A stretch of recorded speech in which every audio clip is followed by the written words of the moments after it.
Mike McCormick worked for Joe Biden as a White House stenographer, and Mike joins us now. So, Mike, what went down on that trip that you're aware of? Thanks for having me on, Jesse. Well, what happened on that trip was Joe Biden was in the front of the plane. My job as a White House stenographer was to be in the back of the plane in the press cabin. And if Joe or a senior administration official came back and did a briefing, and then I would record it and make a transcript. Well, that's exactly what happened. That senior administration official was Jake Sullivan, who's now our national security advisor. So I didn't see anything wrong with it at the time. Years go by. I've left the White House. I'm writing books, and I get a hold of the Hunter Biden laptop from Marco Polo. They're a nonprofit, anti-corruption nonprofit. About a year and a half ago, I started writing a Substack based on what I find. And then I go back over what I knew happened when I was working for Joe. I found the transcript that I wrote about that briefing. That's when Jake Sullivan starts talking about fracking.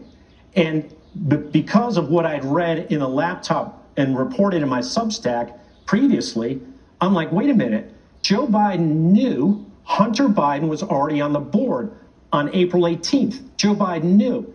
He directed Sullivan to go back and talk to the press. This is a conspiracy. This is a crime. This is public corruption. That's what the FBI is supposed to investigate.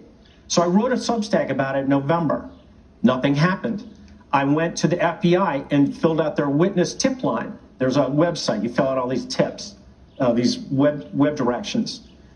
I submitted it. If you lie to the FBI when you're submitting a tip like that, you can go to jail. I'm not lying. I'm telling the truth.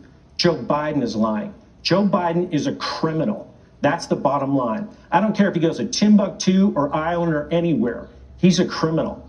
And I've got the evidence. If they put me in front of the grand jury that's right now seated in Wilmington with Special Prosecutor David Weiss, my testimony becomes the evidence that will put him in jail or will lead to his impeachment. Probably lead to his impeachment first. So you're saying that Joe Biden wasn't going to Ukraine to fight corruption. Joe Biden was going to Ukraine to help the natural gas industry. At the time, he knew that his son was on the board of the biggest natural gas business conglomerate in Ukraine. That's exactly right. You know, Hunter Biden signed up for this trip. He signed up to be on Burisma on April 18th, 2014. Well, on April 16th, 2014, what I've seen in the laptop was Hunter put a schedule, something on his daily schedule. I'm meeting Devin and Lucas. Lucas, Devin Archer's son. Devin Archer is a fellow Burisma board member at the WH at 11. That's the White House. There's photos of Devin Archer and his son Lucas in the White House. The cover story was, oh, it's a book report for my son. He's being nice with Joe Biden.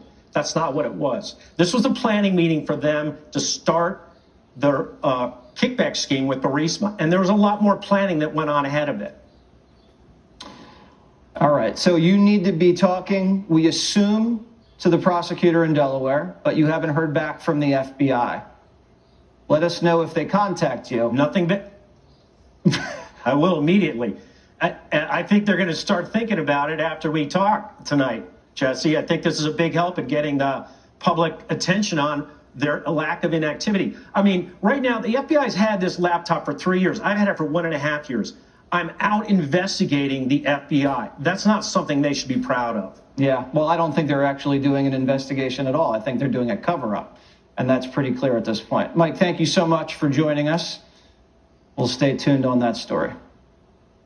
February 2014, the Obama-Biden administration stages a coup in Ukraine. The pro-Russia leader is removed and a pro-American leader is installed. On April 12th of 2014, Hunter was sending out detailed memos on Ukraine, you know, the kind of thing you'd see in a classified document.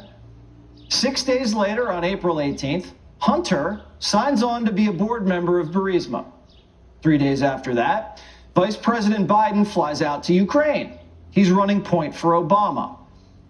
And the White House whistleblower was on that trip. The stenographer says that Joe was on Air Force Two with one job: push for fracking and unleash Ukraine's natural gas reserves. Joe was in charge.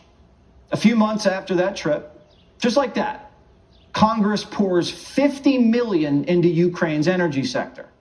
Your son was getting paid a lot of money to serve on the board of a Ukrainian energy company facing serious corruption charges. You were the vice president running point on Ukraine. The average Joe hears that and says, that sounds fishy. I don't know what he was doing. I know he was on the board. I found out he was on the board after he was on the board, and that was it. You know, there's not one single bit of evidence, not one little tiny bit, to suggest anything done was wrong. You know that, but you keep asking me these questions. We're not going to give you the $1 billion. They said, you have no authority. You're not the president. The president said. I said, call him. I said, I'm telling you, you're not getting the $1 billion. I said, you're not getting the $1 billion. I'm going to be leaving here. And I think it was, 6 hours? I looked, I said, I'm leaving in 6 hours. If the prosecutor's not fired, you're not getting the money. Well, son of a bitch. Got fired. Somebody wrote a thing like, oh my God, the president has to call his son every day. Like, that must be a burden. My dad has called me every day since the day I left for college. It's a lot easier to get in touch with me now than it was at other times. Did you and your father ever discuss Ukraine? No.